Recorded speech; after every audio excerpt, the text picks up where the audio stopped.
작년에 처음으로 이제 수익률 3자리 이상을 달성했다고. 반도체 기업 좋죠. 근데 내 피부에 투자하고 좋아지는데 그걸로 돈을 벌 수 있는 것만큼 좋은 게 있을까요?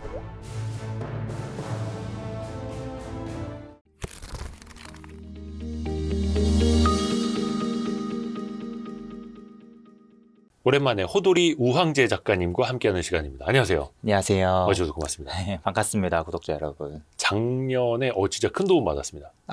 저희가 감사합니다. 예. 반도체 심화편 특강한 게 10월쯤이었죠. 예, 맞습니다. 근데 그때가 어떤 때였냐면 삼성전자가 6만 원, 7만 원, 8만 원 하다가 급격하게 9만 원 가고 네.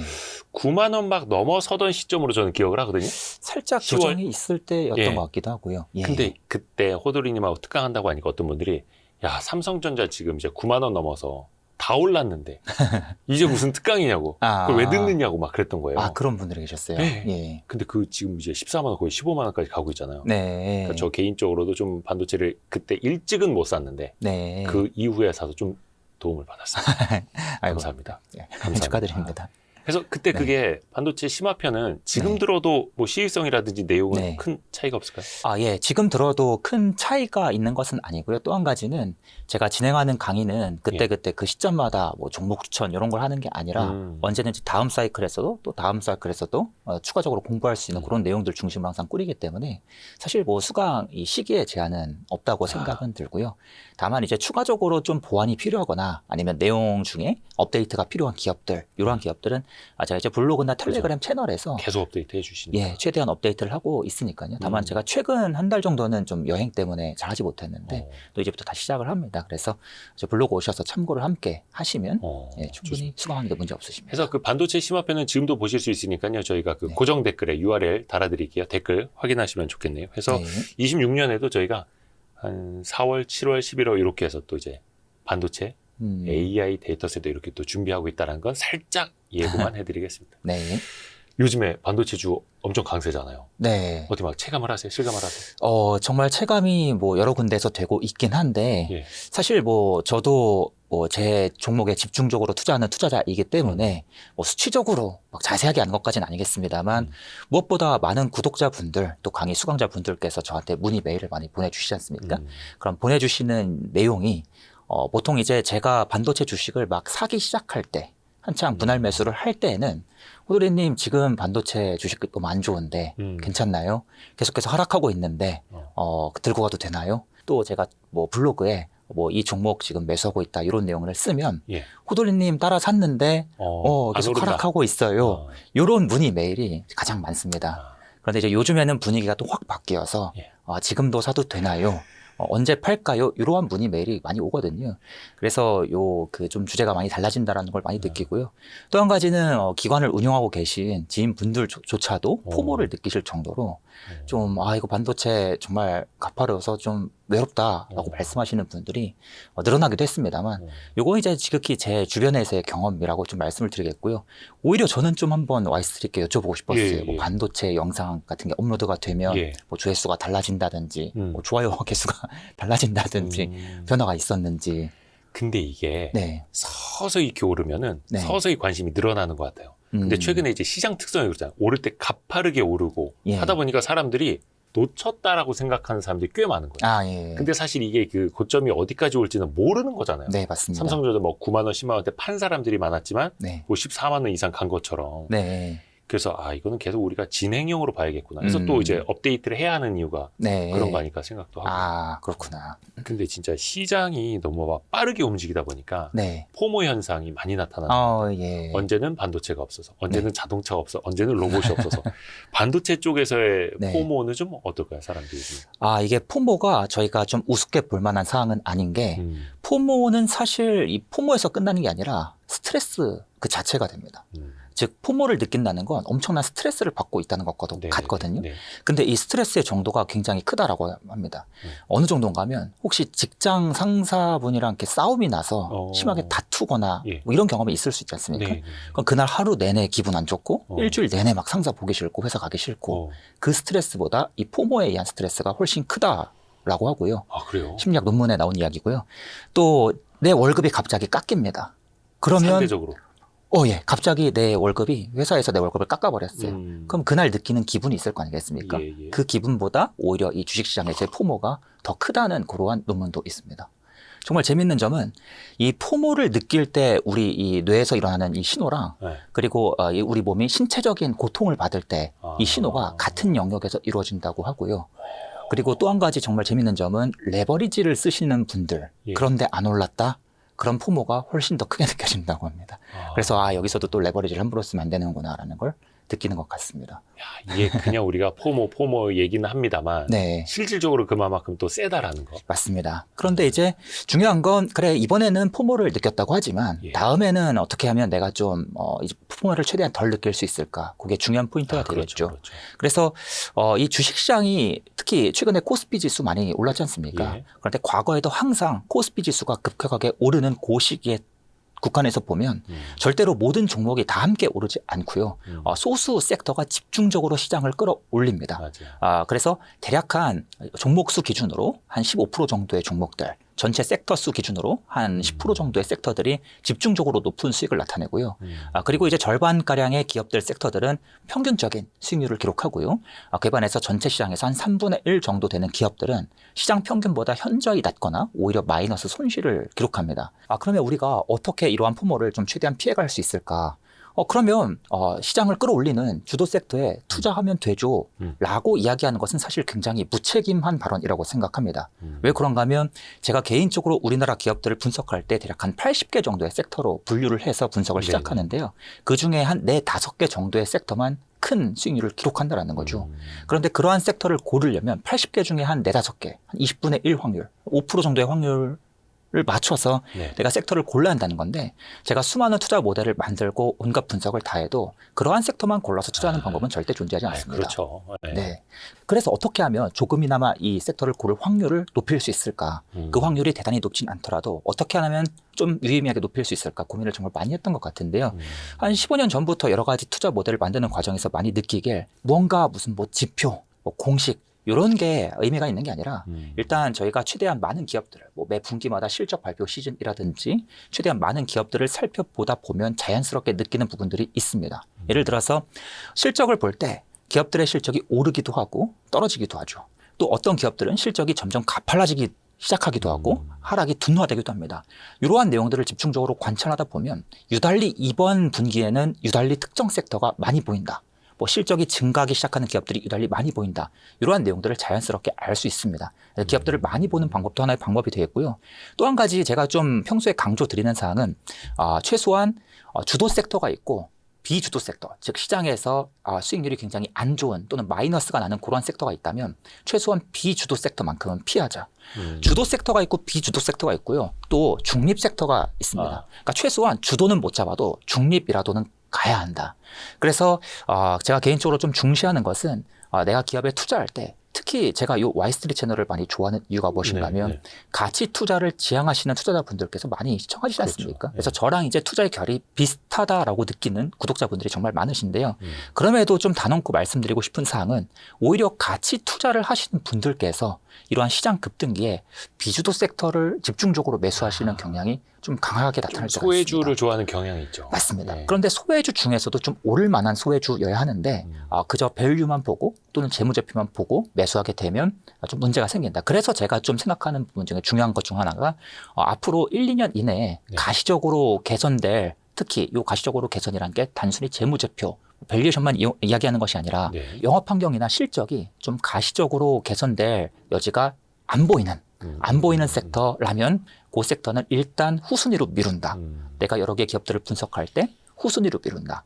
이러한 전략을 좀 취하는 게 포모를 줄일 수 있는 좀 실질적인 비결이 아닌가 개인적으로 생각을 하고 있습니다. 그러니까 우선순위를 좀 나누면서 투자를 해야 된다라는 거죠. 맞습니다. 당장 눈에 띄는 그냥 바텀 한두 종목 여기에 꽂힐 게 아니라. 맞습니다. 그리고 많은 분들께서 이제 어떤 투자자분들은 실적만 보시고 어떤 투자자분들은 밸류만 보시고 투자자분들이 이렇게 두 분류로 나뉘는 경향이 강한데 자꾸 융합적으로 생각하는 게 중요하다. 그걸 또 함께 강조하고 싶습니다. 종합적으로 봐야 되고.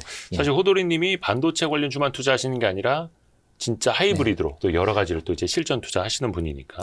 근데 또 이제 지식적인 측면에서는 저희가 또 뭐 반도체 쪽에 많이 또 여쭤보고 있고.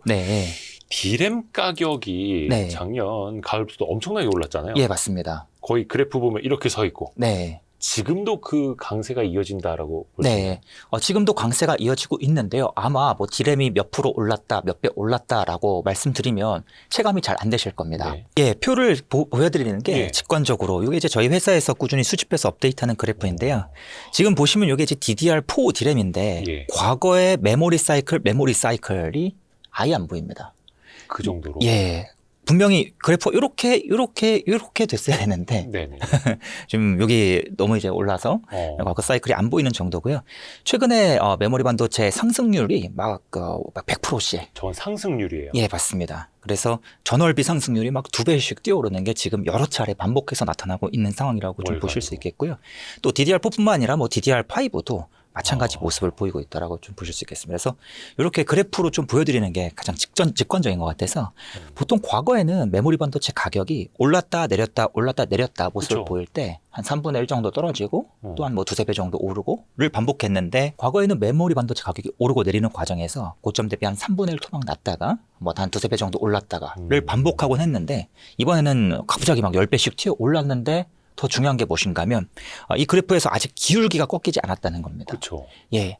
그래서 많은 분들께서 삼성전자 하이닉스 주가가 지금 급등하고 있는데 이 급등세가 계속 갈까요? 무서운데라고 말씀을 주신다는 거죠. 그런데 바로 이 급등은 바로 이 기울기와 굉장히 밀접한 관련이 있습니다. 즉 메모리 반도체 사이클이 길어지면 삼성과 하이닉스 주가가 꾸준히 오를 수 있겠지만 그렇죠. 상승 속도는 꼭 급등이 아닐 수도 있거든요. 예. 가파를 수도 있고 천천히 오를 수도 있는데 지금 급등 같은 경우는 바로 이 가격의 기울기에서 나오고 있고 재미있는 점은 이 기울기가 그럼 언제쯤 꺾일 것이냐 아직까지 이 기울기가 꺾일 거라는 전망은 전혀 없는 상황이고요. 최근에 나오고 있는 뭐 외국계 리포트, 우리나라 리포트 모두 한결같이 이야기하길 우선 1분기에는 이 추세가 지속될 것 같다라는 이야기가 계속해서 나오고 있습니다. 물론 그들의 이야기가 뭐 가서 틀릴 수도 있겠지만 그 정도로 좀 분위기가 좋고 가격의 급등이 이어지고 있는 상황이라고 보실 수 있겠습니다. 그러니까 이게 뭐 업계 전망일 수도 있고 뭐 디램 익스체인지에서 나오는 그 데이터일 수도 있는데 네. 뭐 2배, 3배 올랐으면 좀 기울기가 완만해질 수도 있는 건데 맞습니다. 지금 거의 한 10배 오르고 나서도 이렇게 계속 서 있다. 맞습니다. 그게 놀라운 사실이고요. 물론 개인적으로는 이 기울기가 앞으로도 계속 유지될 거라고 확신하는 것도 위험하다고 생각합니다. 이 기울기가 이제 서서히 꺾이게 되면 삼성 하이닉스의 주가가 바로 급락하는 건 아닙니다. 이제 다만 상승 속도가 조금씩 느려지고 그리고 상승 속도가 느려지게 되면 더 중요한 점이 무엇인가 하면 이제 시장에서 삼성 하이닉스의 대안이 뭐야? 대안을 공격적으로 찾기 시작한다는 거죠. 대안을 찾는다. 맞습니다. 물론 다른 데 가서 다른 섹터에서 찾을 수도 있겠지만 기본적으로 반도체 섹터 안에서 다음 대안을 찾게 될 거라는 거죠. 뭐 투자 사이클이 됐든지 이런 쪽으로. 소부장 기업들이 이제 주요한 그렇죠. 더 집중적으로 관심 받는 그거는 지난 겁니다. 10월 반도체 심화편 특강 때도 많이 강조해 주셨던 그 맞습니다. 밸류 체인이기도 하고요. 예, 맞습니다. 또 중요한 게 이제 디램 스팟 가격이 이렇게 올랐던 거잖아요. 예. 그러면 이제 고정 가격이라고 하는 네. 그 계약 가격도 올라야 되는데 예. 1분기 계약 가격을 언제 뭐 진짜 계약을 하는지 모르겠습니다만 뭐 네. 5, 60% 인상될 것이 이런 전망들 막 나오잖아요. 예, 맞습니다. 디램 업체들이 디램을 팔 때 실제로 이 대규모 대량 거래가 많이 일어납니다. 삼성전자, 하이닉스 같은 기업들이 엔비디아 같은 기업들에 엄청나게 많은 물량을 공급하잖아요. 네. 이때는 서로 우리가 얼마에 공급할게라는 계약을 체결하고요. 예. 그 계약가로 공급하는 게 이제 컨트랙트 프라이스, 그래서 고정 가격입니다. 음. 그런데 디램 시장은요, 이 고정 가격으로 판매가 이루어지는 시장이 90% 정도 돼요. 가장 큰 시장입니다. 그에 반해서 나머지 한 10% 정도 되는 시장은 스팟 프라이스, 소위 그때그때 중고나라에서 물건 거래하듯이 가격으로 거래가 되는 건데요. 그런데 이 10%밖에 안 되는 스팟 프라이스 시장이 중요한 이유가 무엇인가 하면 주로 비교적 구매력이 약한 고객사들, 조금 자본력이 딸리는 고객사들이 많은 시장입니다. 그런데 이러한 기업들일수록 가격 변동에 훨씬 더 예민해하고 뭔가 가격 급등을 훨씬 더 두려워하기 때문에 미리 매수하려는 선수요. 예, 맞습니다. 그 선수요가 굉장히 활발하게 발생합니다. 어차피 고정 가격으로 사들이는 기업들은 우리가 대략 얼마나 살 거다라고 계약이 되어 있지만 이 스팟 프라이스 시장은 그렇지가 않다는 것이죠.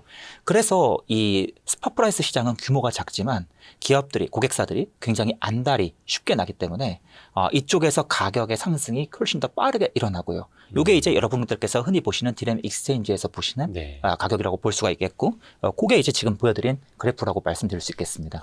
그런데 바로 이처럼 스팟 프라이스가 막 오르게 되면 절대로 메모리 반도체 기업들도 가만히 있지 않고요. 우리 고정 가격으로 체결했던 그 계약 이제는 우리 계약서상에 써놨던 그 범위를 벗어났어. 그러니까 우리도 이제 더 비싸게 냈는데 가격도 공급할 수밖에 빼야겠습니다. 없어. 맞습니다. 그게 이제 고정 가격이 되겠습니다. 그래서 고정 가격이 바로 이러한 스팟 프라이스를 따라서 다소 후행해서 급격하게 올라간다.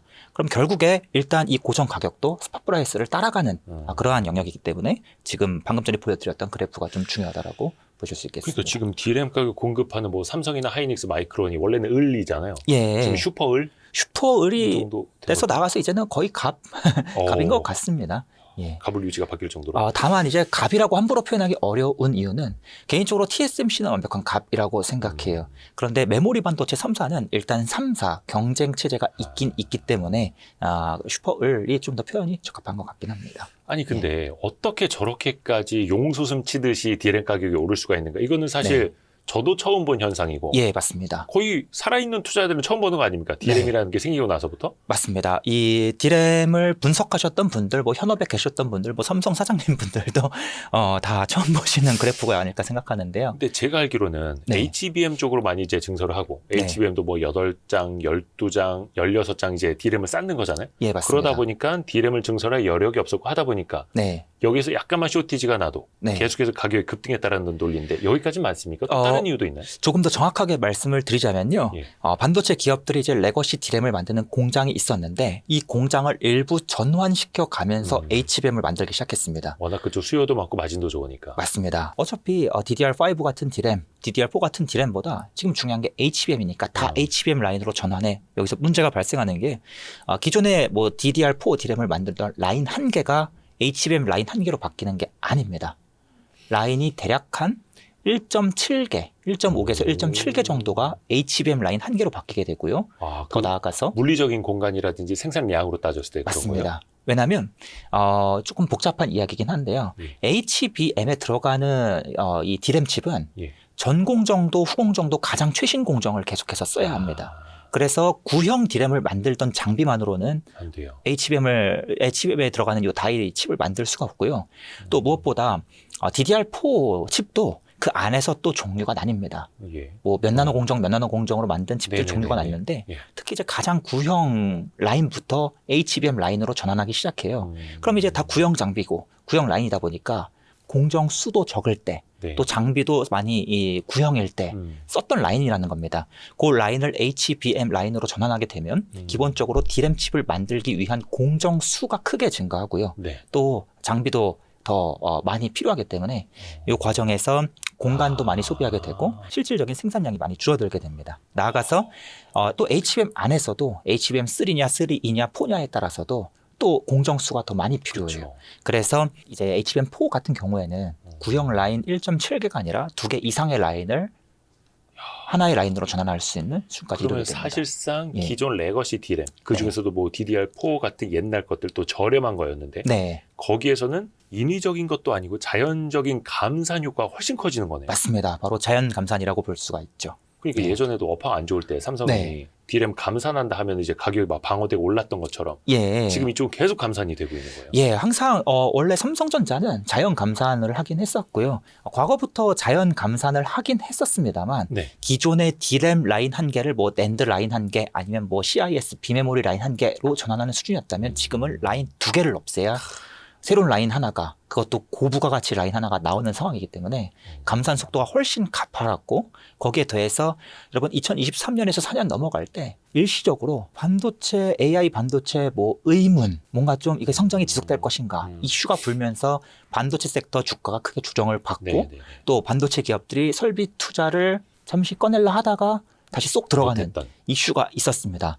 그래서 공사가 지연되던 현장 계속해서 그냥 지연시켜 이러한 이슈가 한번 있었다 보니까 최근에 더더욱 이 공급 부족까지 이르게 되었고 이처럼 우리가 보지 못한 이 그래프가 나타난 것이다. 그러니까 그 외에 2, 3년 전에 평택에 있는 뭐 P 몇 라인 공정 늦어지고 있다 막 이런 거 이제 주식하는 사람들에서 막 사이에 떠들어왔고 맞습니다. 최근에 보면은 그 평택 공장도 거의 다 차간다고 하고 그게 HBM이 훨씬 더 많은 면적을 잡아먹기 때문에 그런 거네요. 맞습니다. 그렇기도 하고요.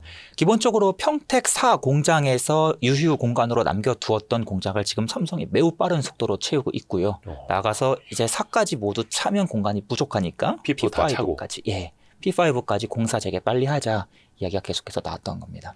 또 일각에서는 그런 걱정하시는 분들도 있어요. 그러니까 디램 가격이 저렇게 치솟으면 네. 수요가 죽을 수밖에 없다. 아, 예. 이게 원래 이제 네. 수요와 공급 법칙 보면 가격이 너무 올라버리면 공급이 위축되잖아요. 예. 너무 비싸니까 못 사겠어요. 네. 지금 이 바닥에서도 통할까요? 어떻게 보세요? 일단 개인적으로는 언젠가는 반드시 이 수요에 영향을 준다라고 이야기는 하지만 지금 오늘 방송에서는 지금 시점에서 걱정할 문제는 아니다라고 좀 말씀을 드리고 싶습니다. 당연히 가격이 오르면 수요는 위축됩니다. 그 수요가 꼭 데이터 센터 업체들이 뭐 AI 투자를 미루기 위해서가 아니라 아시다시피 반도체는 뭐 스마트폰에도 쓰이고 가전제품에도 쓰이고 여러 곳에도 쓰이죠. 요즘에 계속 나오는 이야기가 스마트폰 가격이 계속해서 오른다. 갤럭시 새로운 버전 나오면 이거 가격 방어할 수 있냐. 그런데 결국에 이 소비단에서 수요가 분명히 영향을 미치게 되고요. 요즘 뭐 노트북도 많이 올랐다고 해서. 맞습니다. 또 데이터 센터 업체들도 KPX 부담을 점점 느끼는 것이 사실입니다. 특히 데이터 센터 업체들이 알파벳, 구글 같은 경우는 자체 현금 흐름으로 계속해서 데이터 센터를 지을 수 있겠지만 여러분 잘 아시다시피 오픈 AI 같은 기업들은 다른 기업들의 돈을 끌어와서 재무적 투자를 받아서 증설을 하고 있지 않습니까? 만약에 여기서 생각보다 우리가 드리는 KPX보다 효율이 좀 떨어지는데라는 이야기가 나오기 시작하면 당연히 얼마든지 수요에 영향을 줄 수는 있겠습니다만 저는 개인적으로 그러한 이슈가 일단 올해 상반기까지는 걱정할 만한 이슈는 아닌 것 같다. 라고 보고는 있습니다. 다만 개인적으로는 이 가격을 좀 어떻게 생각하고 있냐면 아무래도 이 디램 가격 급등 덕분에 뭐 저의 반도체 주식도 상황이 굉장히 또 좋고 예. 또 많은 분들께서 함께 수익을 누리고 계시고 정말 소위 이야기해서 모두가 수익을 얻는 그러한 해피한 상황이 벌어지고 있습니다. 그래서 무척 반갑고 감사하긴 한데 아무래도 이론적으로 우리가 투자 원칙이란 게 있지 않습니까? 예. 투자 원칙적으로 봤을 때는 가격의 급등은 급격하면 급격할수록 오래 가기 더 어려워진다는 거죠. 그게 과거의 상식이었죠. 예, 과거의 상식이고 사실 이 상식은 약간의 변칙은 있을 수 있어도 이 큰 틀에서의 이 이론 자체가 바뀔 거라고 생각하지는 않습니다. 그래서 저희가 투자를 할 때 지금의 가격 급등은 항상 반기고 뭐 좋은 입장으로 이거 볼 수는 있겠지만 내가 이 가격 급등을 앞으로도 1년, 2년 무조건 간다. 왜? AI 산업이 앞으로도 2년, 3년 계속 갈 거니까 가격도 그때까지 급등할 거야 라고 확신하고 투자하는 건 당연히 바람직하지 않고 기본적으로 가격의 급등은 1년 이상 못 가는 게 대부분입니다. 네. 아무리 큰 호황이 오고 아무리 큰 신산업이 성장하더라도 대체로 1년 정도 바라봐요. 과거에 2000년대 때 리튬 가격의 급등도 크게 다르지 않았었고요. 그래서 우리가 기본적으로 투자할 때 자세는 무엇이 중요한가 하면 기본적으로 이 가격의 급등이 지금 되고 있고 대략 한 3개월 정도 일단 3개월 정도 더 간다라는 이야기가 나오고 있는데 그때 가서 또 추가적으로 업데이트하자. 라고 생각을 해야지. 즉 시계를 그렇죠. 일단 짧게 잡고 그때 가서 업데이트하면서 조금씩 이 투자 전략을 수정해 나가야지 지금부터 무턱대고 확신을 갖고 무조건 나 2년 뭐 장기 보유라고 생각하는 건 위험하다라고 좀 말씀을 드리고 그래서 싶습니다. 무턱대고 장기 보유했다간 또 네. 사이클이 있는 산업에서는 안 되는 거고 사실 지금 AI 이 사이클에서는 장기적으로 본다 그래서 뭐 무조건 손실 날 거야 그런 뜻은 아니고요. 다만 저희가 이제는 슬슬 좀 눈을 옮겨서 뭐 소부장 기업을 봐야 되는 때가 뭐 왔다거나 그러한 시기에 더 좋은 투자 기회를 놓칠 수도 있기 때문에 좀 관점을 여러 가지로 섞어가기 위해서 저희가 좀 이야기를 해봤습니다. 예. 좋습니다. 또 하나 의문이 원래 이렇게 업황이 좋으면 반도체 업체들이 이제 증설에 나서잖아요. 예, 맞습니다. 물론 이제 앞에서 이야기해줬던 HBM 쪽으로 이제 증설을 많이 하는 게 이제 급선무이기는 하나 디램 증설 얘기는 안 나옵니까? 지금 디램 증설은 이미 아주 공격적으로 들어가고 있습니다. 제가 작년 12월에 해외여행 가기 전에 저희 제 텔레그램 채널 구독자분들 대상으로 이벤트를 냈어요. 그래서 그냥 어떤 주식 질문이든 다 받겠다.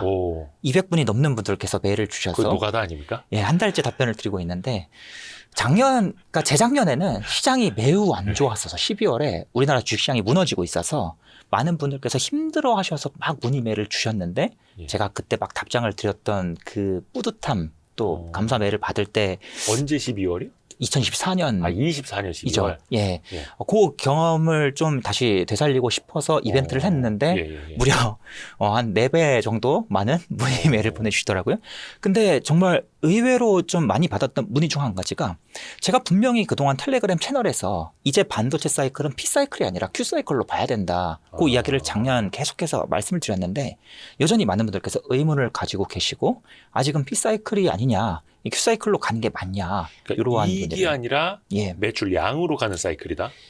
판매량이죠. 맞습니다. 정확하게는 작년까지만 해도 지금도 그렇긴 합니다. 예. 사실 지금도 영업 환경만 보면 여전히 P 사이클도 병행되고 있고요. Q 사이클로의 전환이 이제 본격적으로 작년 연말부터 시작이 되었다고 볼 수가 있겠는데요. 다만 주가는 미래를 선반영하죠. 예. 이러한 P 사이클, Q 사이클을 선반영해 가기 때문에 저희는 1년 앞서서 봐야 됩니다. 그렇죠. 그래서 제가 작년 중순부터 계속해서 이제는 Q 사이클 관점으로 봐야 한다라고 말씀을 드렸었는데요. 그럼 이제 이익률이 올라가는 예. 프라핏에 의한 사이클은 현재라는 얘기예요? 예, 재작년부터 작년까지는 HBM의 가격 급등, 예. 제품 가격이 급등하니까 삼성과 하이닉스의 실적이 집중적으로 급등하고 그렇죠. 그래서 주가가 집중적으로 올랐던 것이죠. 예. 하지만 판매량의 급등은 과거 사이클 대비 현저히 낮았기 때문에 가동률이 높아진다든지 소부장 기업의 수혜가 제한됐다는 것이죠. 그런데 이제는 본격적으로 판매량이 대폭 늘어나는 구간으로 들어가기 때문에 이제는 공장 증설도 아주 공격적으로 진행이 되고 있고 장비들도 굉장히 많이 들어가고 있고 당연히 이 가동되는 장비가 더 많아짐에 따라서 소재 파츠 기업들까지 수혜가 퍼지는 구간으로 들어간다는 것이죠. 그런데 바로 이러한 변화를 1년 앞서서 주가가 움직이기 때문에 실제로 어떤 이슈가 있었는가? 만약에 P 사이클만 지속된다면 절대로 작년에 반도체 장비주 굉장히 많은 장비주들의 주가가 엄청나게 올랐죠. 맞아요. 많이 올랐어요. 특히 D램 노출도가 높은 기업들, 특히 유진테크, 테스, 원익, IPS 같은 기업들의 주가가 어마무시하게 올랐고요. 과거의 고점을 그냥 단번에 갱신했고요. 그것도 짧은 기간 안에. 맞습니다. 거기에서 나아가서 실제로 실적도 함께 따라오고 있습니다. 그런데 만약에 P사이클만 계속 간다면 장비주들의 주가가 절대 이렇게 급등할 수가 없습니다. 조금 오르고 말지. 그래서 이러한 시그널 자체가 이미 Q사이클의 징후였고 실제로 저는 이러한 Q사이클로 갈 수밖에 없다라는 전제를 깔고 이러한 장비주들에도 투자를 했기 때문에 지난번 방송 출연해서 제가 뭐 1루타, 2루타 이제 나왔던 종목들 보여드리면서 어떻게 투자하는지를 말씀을 드렸었거든요. 그때 이제 보였던 그게 종목 9월이었나? 10월이었나? 아무튼 그랬어요. 예, 10월쯤이었습니다. 예. 그때 이제 수익이 났던 그래서 1루타 이상인 기업 중에 이미 그러한 Q사이클을 선반영해서 나온다고. 예, 주가가 올랐던 장비주도 있었던 것입니다. 그래서 지금 증설을 좀 간략하게 말씀드리자면요. 이미 삼성전자는 2025년에 즉 작년에 최근에 월 7만 장 수준의 웨이퍼 증설을 진행을 했고요. 하이닉스도 2024년 연말부터 진행됐던 증설을 모두 고려하면 월 2만 장 이상의 증설이 이루어졌는데요. 더 재미있는 점이 무엇인가 하면 그렇다면 올해는 얼마나 증설이 이루어질 수 있어? 지금 반도체 기업들의 공장에 자리가 별로 없어.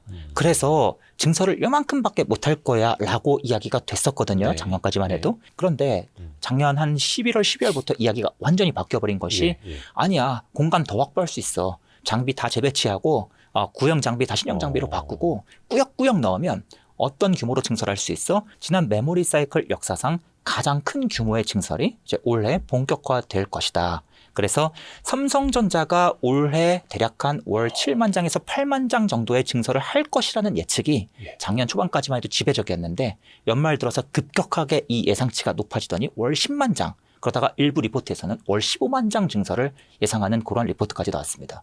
월 15만 장이면 과거 2017년 메모리 사이클 때보다도 단순 규모로만 봐도 2배 가까이 되는 규모라고 볼 수 있겠고요. 실제 들어가는 장비의 량, 공정수를 고려하면 실제로는 훨씬 더 큰 규모라고 좀 말씀을 드릴 수가 있겠습니다.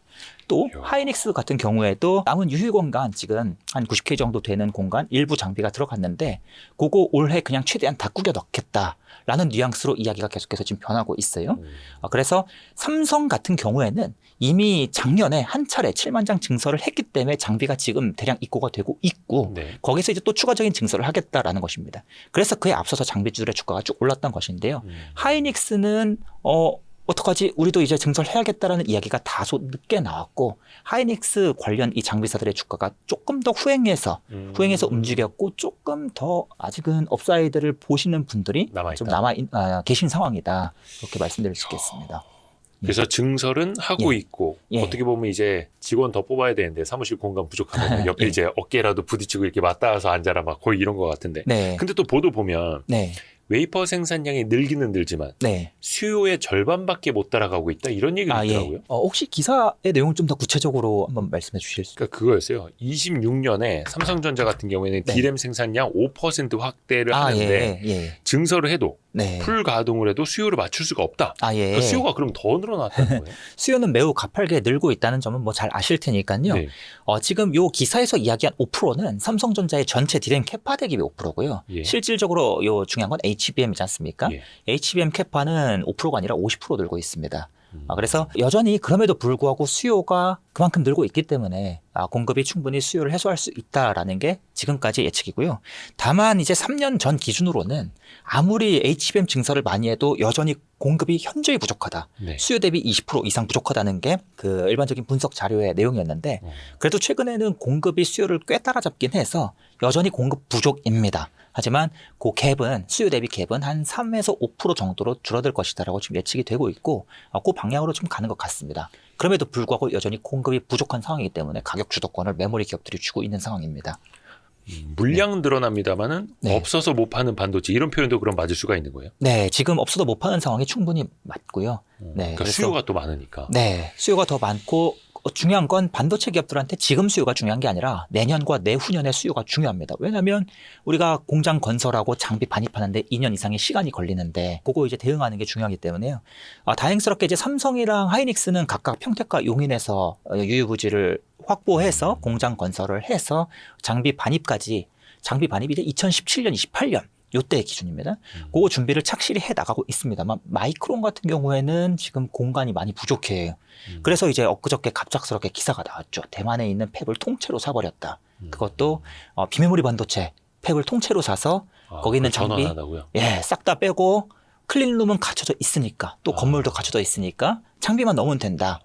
그래서 우리가 2027년 중순에서 말부터 바로 D램 추가 생산할 수 있다. 이러한 기사가 나왔습니다. 그래서 반도체 기업들이 아주 공격적으로 생산량 확보로 이제 전략을 이미 수정한 지 좀 되었다라고 볼 수 있겠고요. 그래서 P사이클에서 Q사이클로 가는 단계다. 엄밀히는 저희 투자자 관점에서는 저희는 1년 앞서서 봐야 하기 때문에 이미 작년부터 Q사이클이었다라고 보는 게 맞겠고요. 그것도 그냥 Q사이클이 아니라 지난 메모리 역사상 어떤 메모리 사이클을 통틀어서 살펴봐도 역대급 가장 큰 규모의 Q사이클이다라고 보실 수 있겠습니다. 이거를 되게 이해하는 게 중요한 건데요. 그렇죠? 예, 맞습니다. 이 변화를 이해하는 게 중요한데, 이제 그 좀 투자 경험이 많지 않으신 분들께서는 지금 주가가 미래를 선반영하는 건데, 자꾸 지금을 분석하시는 경우가 많다는 거죠. 지금 HBM 가격 오르고 있어. 근데 그거는 사실 이미 다 반영된 이슈라고 생각하고 투자하는 게 사실 더 합리적입니다. 또 한 1년 후를 먼저 또 내다봐야 하니까. 맞습니다. 그래서 이제 올해 하반기에 까지 쭉 있을 증설 계획 이러한 내용들을 보면서 자꾸 투자 전략을 좀 수정해 나가시는 게 좋을 것 같습니다. 좋습니다. 네.